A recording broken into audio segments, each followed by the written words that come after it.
तो दोनों सदनों में वक्फ बिल पास हो गया है। मुस्लिम पर्सनल लॉ बोर्ड ने बड़ा ऐलान कर दिया है, जिससे मोदी शाह की टेंशन बढ़ना तय है। इस वीडियो में हम इसी पर करेंगे बात। नमस्कार, 4 PM पर आप सभी का स्वागत है।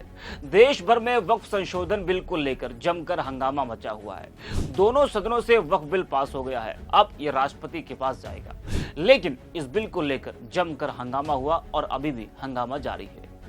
बीजेपी के समर्थन वाली जो पार्टियां हैं, जो सेकुलर बनने का ढोंग करती थी, उन लोगों ने भी बिल का समर्थन किया, जिसके बाद से उस दल से मुस्लिम नेताओं ने पार्टी छोड़ना भी शुरू कर दिया है। चाहे नीतीश कुमार हो, जयंत चौधरी हो, चंद्रबाबू नायडू हो या फिर चिराग पासवान, इन सभी को बिल का समर्थन करना भारी पड़ रहा है। पार्टी के मुस्लिम नेताओं ने इन सभी का साथ छोड़ना शुरू कर दिया है। वहीं देश भर में मुस्लिम संगठनों ने सड़क पर उतरकर प्रदर्शन भी शुरू कर दिया है और बिल के पास होने के बाद मुस्लिम पर्सनल लॉ बोर्ड ने कोर्ट जाने की रणनीति भी बना ली है। जी हां, जिससे मोदी और शाह की टेंशन बढ़ने वाली है। पहली याचिका भी सुप्रीम कोर्ट में दाखिल हो चुकी है, यानी अब मोदी सरकार की मुश्किलें यहां से बढ़ना तय है।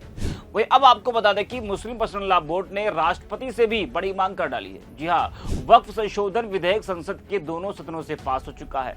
राष्ट्रपति की मंजूरी के बाद यह कानून बन जाएगा। वही all India Muslim personal law board ने एक बड़ा ऐलान भी किया है, जिससे मोदी शाह की टेंशन बढ़ने वाली है। बोर्ड ने कहा कि हम ये साफ कर देना चाहते हैं कि वक्फ संशोधन विधेयक घातक है, इससे अनेक समस्याएं और मुद्दे पैदा होंगे। सरकार इसे वापस ले। लोकसभा और राज्यसभा में विधेयक पेश होने के बाद विपक्षी दलों के सांसदों ने पूरी सूझबूझ, तैयारी और कर्तव्यनिष्ठा के साथ विधेयक का विरोध किया।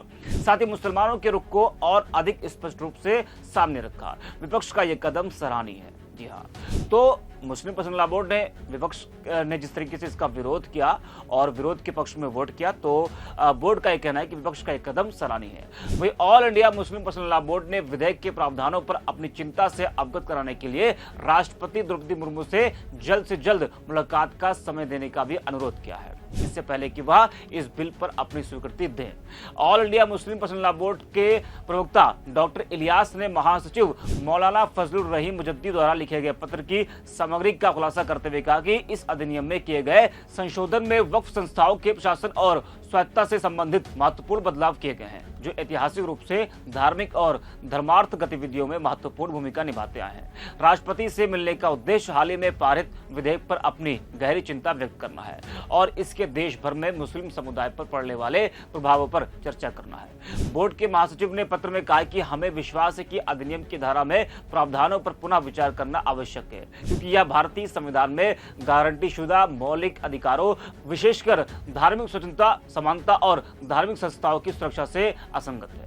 पत्र के अंत में राष्ट्रपति मुर्मू से यह अनुरोध किया गया है कि वह मामले की गंभीरता को ध्यान में रखते हुए मुलाकात के लिए समय दें, ताकि हम अपनी चिंताओं को प्रस्तुत कर सके और संवैधानिक ढांचे के भीतर संभावित समाधान पर चर्चा कर सके।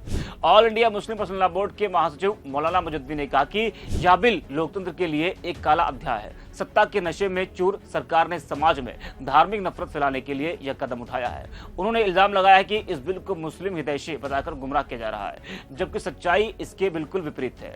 बोर्ड ने यह भी कहा कि उन्होंने और अन्य मुस्लिम संगठनों ने पहले भी अपनी चिंता सरकार के सामने रखी थी, लेकिन सरकार ने एक भी बात नहीं सुनी। All India Muslim personal law board ने विपक्षी दलों और सांसदों का आभार जताया, जिन्होंने संसद में बिल का विरोध मजबूती से किया और मुस्लिम समुदाय की आवाज को उठाया। वहीं बोर्ड ने एनडीए के घटक दलों जैसे कि नीतीश कुमार, चंद्रबाबू नायडू, चिराग पासवान और जयंत चौधरी पर धोखा देने का भी आरोप लगाया। बोर्ड का कहना है कि इन नेताओं को मुसलमानों ने हमेशा समर्थन दिया है, क्योंकि ये खुद को सेकुलर बताते हैं, लेकिन अब उन्होंने मुसलमानों की भावनाओं के साथ विश्वासघात किया है। अब all India Muslim personal law board ने बड़ा बयान दिया है। बोर्ड की ओर से जो बयान जारी किया गया, उसमें यह भी कहा गया कि वो बिल के खिलाफ देशव्यापी आंदोलन चलाएगा। इसके खिलाफ कोर्ट का भी रुख किया जाएगा। वक्फ संशोधन बिल एक निंदनीय कृत्य है। जी हाँ, तो इस बिल के खिलाफ all India Muslim personal law board ने यह भी ऐलान किया है कि वो कोर्ट तो जाएगा और साथ ही साथ देशव्यापी आंदोलन भी चलाएगा। जिस तरीके से किसान आंदोलन हुआ था और उसी तरीके से उसी तर्ज पर बोर्ड ने कहा कि इस मसले पर भी वो प्रदर्शन करने की तैयारी में है। अब इसका असर सरकार पर कितना पड़ता है और राष्ट्रपति से जब मुलाकात का समय बोर्ड को मिलेगा तो वहां पर क्या क्या चर्चा होती है, क्या मांगे रखी जाएंगी, इसका इंतजार करना होगा। इस वीडियो में इतना है। अब 4 PM